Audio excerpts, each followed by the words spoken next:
کل ہم نے نماز کا ایک واجب یہ بھی پڑھا تھا کہ کوئی بھی نماز 3 یا 4 رکعت والی ہو،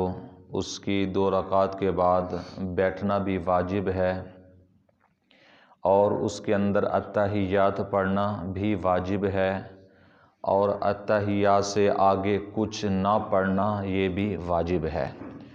اب اگر کوئی شخص بھول جاتا ہے تو کتنی مقدار تک یہ معاف ہے اور کتنی مقدار معاف نہیں ہے، تو اس میں فقہاء کرام بیان فرماتے ہیں کہ اگر کوئی شخص بیٹھ گیا عبدہ و رسولہ تک پڑھنا تھا لیکن بھول سے وہ درود شریف اس نے شروع کر دیا، تو اگر وہ اللہم صلی علی محمد محمد تک اس نے پڑھ لیا ہے تو اب اس پر سجدہ سہو لازم ہو گیا ہے۔ اگر صرف اللہم پڑھا تھا یا اللہم صلی علی پڑھا تھا، آگے محمد تک نہیں پہنچا، تو پھر سجدہ سہو لازم نہیں، یہاں پر یاد آ گیا تو فوراً کھڑا ہو جائے، سجدہ سہو سے بچ جائے گا۔ اور اگر اللہم صلی علی محمد پڑھ لیا تو اس پر سجدہ سہو لازم ہو جائے گا، یعنی کیونکہ یہاں پر واجب کا اس نے ترک کیا ہے، آگے کچھ نہ پڑھنا واجب تھا، اس لیے اس پر یہ ہے کہ سجدہ سہو لازم ہوگا، سجدہ سہو کرے گا تو اس کی نماز درست ہو جائے گی۔ اور اس کے ساتھ ساتھ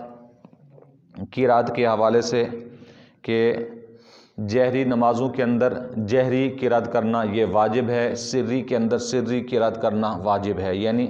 وہ نمازیں کہ جن میں اونچی قرات کی جاتی ہے ان میں اونچی قرات کرنا واجب ہے، اور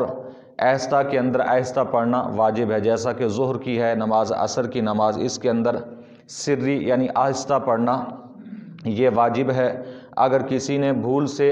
اس میں بلند آواز سے تلاوت شروع کر دی تو جیسے ہی یاد آ جائے یا لقمہ مل جائے تو اسے فوراً آہستہ پڑھنا چاہیے، لیکن سجدہ سہو اس پر لازم ہو جائے گا۔ ایک آیت کم از کم سری پڑھ لے یا جہری پڑھ لے،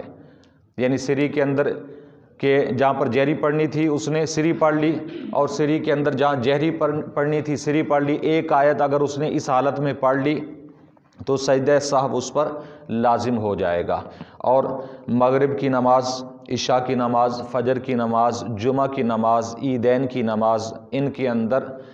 جہری پڑھنا یعنی بلند آواز سے قرات کرنا یہ واجب ہے، لازم ہے۔ اگر کوئی اس کے اندر بھول جاتا ہے تو اس میں جو واجب ہے اس کو پورا کرنے کے لیے اسے سجدہ سہو کرنا پڑے گا، تو پھر اس کی نماز درست ہوگی۔ ہاں، اس کے اندر ایک اور صورت بھی ہے، اگر کوئی جہری نماز کسی کی قضا ہو گئی، دو تین شخص تھے جیسا کہ سفر میں، تو اگر وہ جہری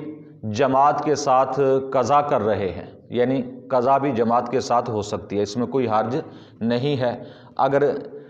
قضا کر رہے ہیں 2-3 آدمی ہیں جن کی نماز ظہر ادا قضا ہو گئی، تو اب وہ قضا کرنا چاہ رہے ہیں جماعت کے ساتھ، تو اس میں سری ہی پڑھیں گے، کیونکہ وہ سری قضا ہوئی ہے تو سری ہی پڑھیں گے۔ اگر کسی کی جہری نماز قضا ہو گئی، مثال کے طور پر مغرب کی، عشاء کی، تو اب وہ جماعت کے ساتھ قضا کرنا چاہ رہے ہیں، تو اس میں وہ جہراً ہی یعنی بلند آواز سے ہی قرات کریں گے، تب جا کر ان کی نماز درست ہوگی۔ اور ایسے ہی اگر کوئی شخص فرائض کی یعنی عشاء کی نماز ہے، مغرب کی نماز ہے، اس کے اندر بلند آواز سے قرات کرنا کیونکہ واجب ہے، کوئی بھول گیا قرات نہیں کر سکا، تو اب اگر وہ اگلی کسی تیسری یا چوتھی رکعت کے اندر کرنا چاہتا ہے تو اس میں بھی بلند آواز سے پھر قرات کرنا واجب ہوگا۔ یعنی یہ اصول ذہن میں رکھیں کہ جو بلند آواز سے قرات رہ گئی تو جب ہم اس کو ادا کریں گے تو وہ بلند آواز سے ہی اس کی قضا ہوگی، بلند آواز سے ہی اس کی قضا کی جائے گی۔ تو اگر ایسا نہیں کریں گے تو رہ جائے یا اس کی قضا ہم کر ہی نہیں رہے، مثال کے طور پر سورہ فاتحہ رہ گئی یا کوئی اور سورت ملانا رہ گئی، تو اس میں سجدہ سہو کرنا پھر لازم ہوگا۔ اس کے علاوہ سلام پھیرتے وقت لفظ السلام یہ واجب ہے، سلام کے اندر لفظ السلام کہنا یہ واجب ہے، اور اس کے بعد جتنے بھی الفاظ ہیں ان کا کہنا سنت ہے، اور چہرے کا پھیرنا بھی اس میں سنت ہے۔ صرف لفظ السلام کہنا یہ واجب ہے، اور نماز سے باہر نکلنے کی نیت کرنا، نماز سے باہر نکلنے کے لیے السلام کہنا، اس نیت کے ساتھ یہ فرض ہے، یہ نیت فرض ہے کہ میں نماز سے نکل رہا ہوں۔ اور اس کے علاوہ جو لفظ السلام ہے یہ واجب ہے، اس کے علاوہ باقی جو لفظ ہیں السلام علیکم ورحمۃ اللہ وبرکاتہ، یہ جتنے بھی لفظ ہم کہتے ہیں آگے اضافے کے ساتھ تو یہ سنت ہیں باقی الفاظ۔ اور اس کے علاوہ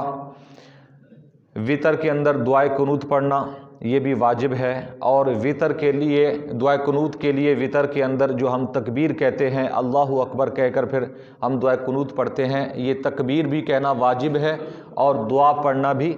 واجب ہے۔ اس کے علاوہ نماز عیدین یعنی عیدوں کی دونوں نمازیں، عید الفطر اور عید الاضحیٰ، اس کے اندر زائد تکبیریں کہنا،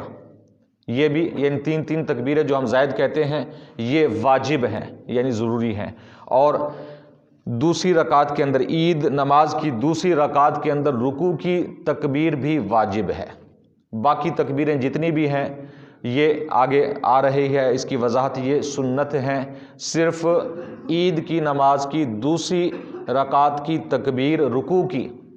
یہ واجب ہے، تو ان واجبات کا خیال رکھیں گے تو ہماری نماز درست ہوگی۔ اگر اس کے اندر خلل آئے گا تو اس کے خلل کو، اس کے نقصان کو دور کرنے کے لیے سجدہ سہو ہے، سجدہ سہو سے واجب کا اعادہ ہو سکتا ہے، یعنی واجب جو چھوٹ گیا ہے، جو رہ چکا ہے سجدہ سہو سے وہ درست ہو جائے گا، نماز درست ہو جائے گی۔ اگر سجدہ سہو نہیں کریں گے تو پھر بہرحال نماز جو ہے وہ مکروہ تحریمی ہوگی، واجب الاعادہ اس کا دوبارہ پڑھنا واجب ہوگا۔ اللہ تعالیٰ کی بارگاہ میں دعا ہے